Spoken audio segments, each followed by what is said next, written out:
D'année en année, l'investissement dans les ETF prend de l'ampleur en France. Pourtant, beaucoup d'investisseurs font des erreurs qui peuvent coûter des milliers d'euros par an.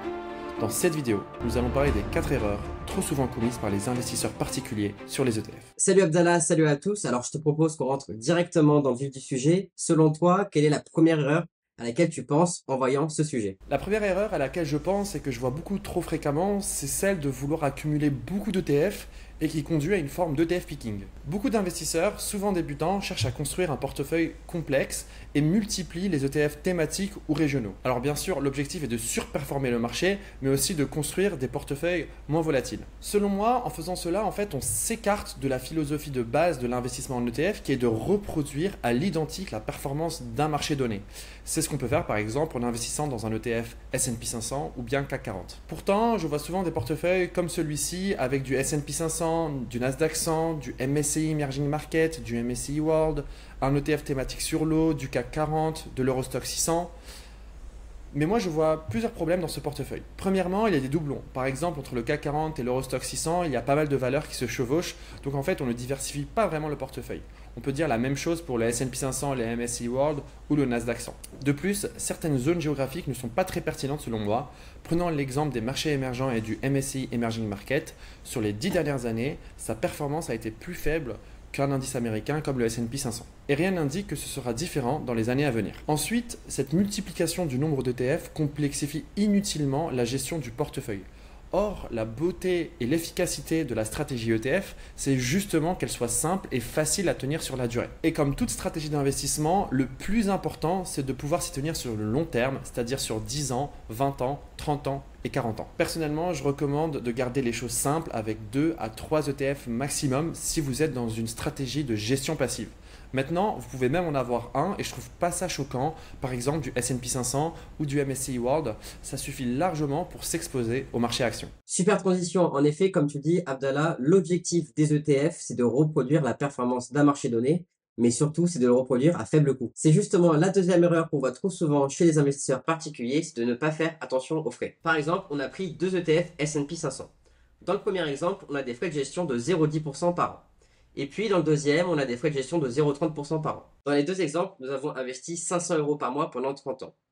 Comme vous pouvez le voir, au bout de 30 ans, l'écart de performance est significatif, tout cela à cause de 0,20% de frais de différence. En effet, au bout de 30 ans, nous avons une différence qui est quand même de 47 000 euros, ce qui correspond tout de même à 1 500 euros par an. De notre côté, nous estimons qu'au-delà de 0,30% de frais de gestion par an, ça commence à devenir onéreux pour un ETF. Par ailleurs, pour comparer deux ETF, nous vous invitons à aller sur Just ETF, qui est un super outil pour sélectionner des ETF à mettre dans votre portefeuille. En parlant de frais, ça me fait penser aux ETF thématiques que je déconseille fortement. La première raison est que ces ETF ont en général des frais de gestion plus élevés. Par exemple, un ETF thématique sur l'eau coûte environ 0,6% par an, soit le double de la limite dont tu viens de parler, Loris. Et comme nous l'avons vu, à long terme, ces frais peuvent avoir un impact significatif sur votre performance. En plus de leurs frais élevés, la composition de ces ETF est souvent floue. Par exemple, quand on regarde les actions qui composent l'ETF Water, on se retrouve avec du Waste Collection, du Republic Service ou du Waste Management qui sont davantage dans la gestion des déchets solides que dans l'industrie du traitement de l'eau. De plus, en général, ces ETF sont souvent mis en avant par les gestionnaires d'ETF quand il y a une tendance qui se forme sur les marchés.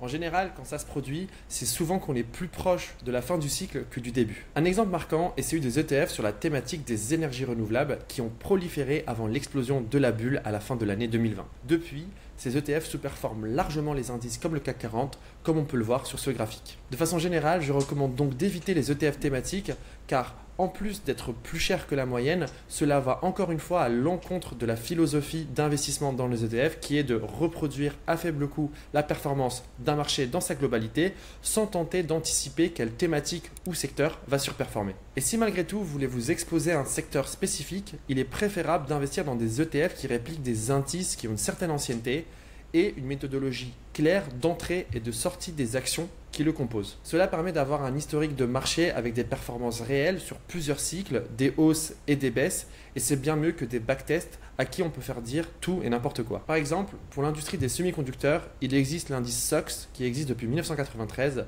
Si vous voulez vous exposer à cette industrie, vous pouvez rechercher des ETF qui répliquent cet indice. Alors le quatrième point que je voulais évoquer avec toi, c'est la démocratisation des ETF.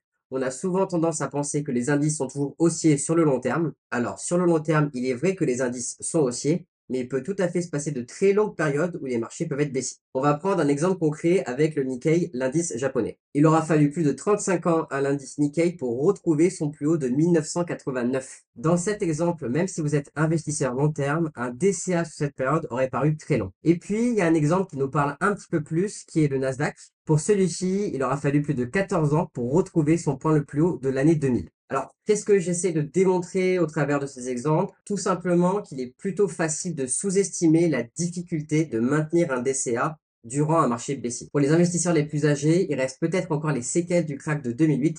Par contre, pour les investisseurs qui sont arrivés après, nous n'avons pas connu de réel marché baissier. De plus, on voit énormément d'investisseurs qui font des projections de leur patrimoine grâce aux ETF. Selon moi, il paraît dangereux de se projeter sur 15-20 ans en utilisant les performances passées, par exemple du S&P 500 depuis 1900.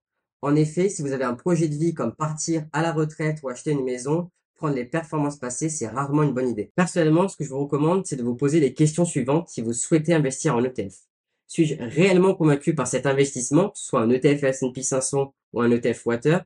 Et surtout, quel est mon horizon d'investissement 10, 20 ans, 30 ans? Car malheureusement, en investissement, même sur les ETF, il y a toujours des risques et il est tout à fait possible que l'ETF où vous souhaitez investir fasse le même scénario que le Nikkei au Japon, c'est-à-dire que pendant 10, 15 ans, il ne fasse pas grand-chose. Et du coup, toi, Abdallah, qu'est-ce que tu ferais si tu devais être à 100% ETF dans ton portefeuille? Alors toi et moi, on préfère largement le stock picking et principalement dans les actions de qualité. Donc la question que tu me poses est vraiment difficile.